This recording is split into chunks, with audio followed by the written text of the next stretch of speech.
गंजेई चोरा चालाण बेले माड़ी बसिला पुलिस। स्थानीय केनाल बंध दे एक बाइक रे 10 केजी ऊर्ध्व गंजेई चालाण होता बेले यह काबू करिछि पिपिली पुलिस।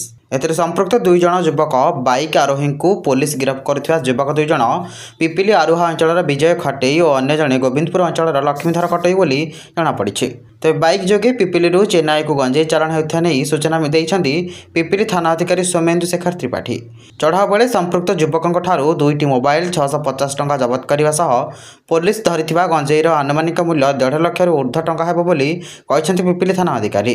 आज गोटे विश्वस्त सूत्र में खबर पाइलु जे दुईटा मोटरसाइकिल रे गोटे मोटरसाइकिल दु जण पिला हमर जो केनाल रोड रे शिशु मंदिर अछि पछपट लाइन करे छिड़ा आइछन्ति दु जण पिला गोटे ट्रॉली बैग रे रखछन्ति এবং ସେମାନେ डिस्पोजल କରିବା ପାଇଁ ଅଛି बोला गोटे विशेष खबर पाइला ପରେ ଆମେ तार गोटे टीम पठेली जो टीम टा जाइकरी इंटरसेप्ट कला एवं चेकिंग कला जना पड़ा से गंजेई अच्छी आम आम एनडीपीएस एक्ट अनुसार जहाँ पाराफोनिया अच्छी से अनुसार मेंटेन करी आम सीजर करछु 10 केजी 400 ग्राम गंजेई सीजर होती 2 जण आक्यूज को अरेस्ट करछु एवं गोटे मोटरसाइकिल 2टा मोबाइल फोन और 650 टका कैश जबत होती आज आम कोर्ट चालाण करछु।